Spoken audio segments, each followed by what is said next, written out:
আমাদের পুলিশের একটা কাজ হচ্ছে, যদি কেউ যদি নিরাপত্তাহীনতায় ভুগে এবং তারা যদি বিভিন্ন জায়গাগুলিতে বলে যে আমরা আমাদের যে কোনো সময় আমাদের বিপদ হতে পারে, সেটা আমরা জানার পরে আমাদের নৈতিক দায়িত্বটাই হচ্ছে তাদেরকে সেফলি নিয়ে আসা। নতুবা আর এটা কেন আপনারা হয়তো বলতে পারেন যে শুধু তাদের ক্ষেত্রে কেন, আপনারা জানেন এই লোকগুলিকে ঘিরেই, এই কোমলমতি শিক্ষার্থীদেরকে ঘিরেই কিন্তু একটি অসাধু চক্র জামাত বিএনপি, যারা তাদের সুযোগকে অনুপ্রবেশ করে তারা ঢাকা শহরকে, তারা একটা গণতান্ত্রিক সরকারকে তারা পতন ঘটাতে চেয়েছিল। তারা রাষ্ট্রের সবচেয়ে গুরুত্বপূর্ণ স্থাপনাগুলিতে তারা আগুন লাগানোর চেষ্টা করেছিল পূর্বকল্পিতভাবে। সেই কারণে আমি মনে করি আবার তাদেরকে কোনো কিছু করে আবার যদি তারা আন্দোলনের কোনো কিছু করতে চায়, সে কারণে আমি মনে করি নিরাপত্তার স্বার্থেই কিন্তু তাদেরকে আমরা আমাদের ডিবি হেফাজতে নিয়ে এসেছি। একটা বিষয় হারুন ভাই, একটা বিষয়, আপনাদের হেফাজতে তাদেরকে কতদিন রাখবেন? ওটা আমরা তাদের সাথে কথা বলবো, তার পরিবারের সাথে কথা বলবো।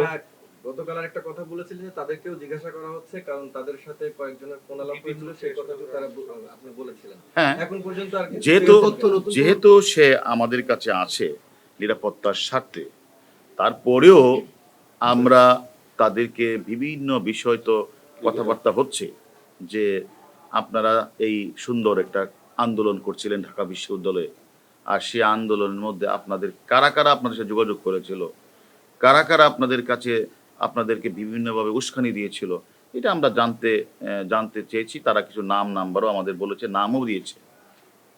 আচ্ছা, একটা গুজব ছড়াচ্ছে যে তাদেরকে নাকি মারা হচ্ছে, এটা গুজবটা কতটুকু যদি একটু ক্লিয়ার করতেন। আসলে দেখেন, এই কথাটা আপনাদের বলছি, বাংলাদেশের অনেক যারা মানে বিভিন্ন ধরনের তাদের কি বলে যারা ফেসবুকে লেখালেখি করে, অনেকে নাম্বারকে ঘিরে অনেকে কিন্তু বিভিন্ন ধরনের গুজব ছড়াচ্ছে। এটা আপনারা লোকের যে আমি বাংলাদেশ থেকে পালিয়ে গেছি, এই গুজবও দেখছেন না, তাই না? এটা কি বিশ্বাস করছেন? অনেকে আমাদের রাষ্ট্রের অনেক ব্যক্তির নামে কিন্তু অনেক গুজব আসছে, এটা তো বিশ্বাস করেন না। তাহলে এটাও বিশ্বাস করার কোনো কারণ নাই যে আমরা সিকিউরিটির স্বার্থে যাদেরকে আমরা এনেছি তাদের নিয়ে যদি কেউ গুজব ছড়ায়, সেটা আপনারা বিশ্বাস করবেন না। গুজবই তারা এই গুজবটা ছড়িয়ে তারা তাদের ভিউ বাড়িয়ে তারা কিছু টাকা ইনকাম করতে চায়, এটা আমরা বিশ্বাস করবেন না। কে কি বলছে সেটা আমি জানি না। আমরা এখনো এ ধরনের কোনো মানে পরিবারের পক্ষে তো কোনো আবেদন পাই নাই যে বা আমাদের কাছে কেউ কিছু বলে নাই। আমরা বিষয়টা বলেছি যে আমরা যেখানে যাক তার তো সিকিউরিটি দরকার। আমরা সিকিউরিটির স্বার্থে, নিরাপত্তার স্বার্থে তাদেরকে আমরা এনেছি এবং আমরা তাদেরকে ওই আন্দোলন সম্পর্কে টুকটাক জিজ্ঞাসাবাদ করছি। এলো খবরের কাগজ, নিখাত, নির্ভীক, নিরপেক্ষ।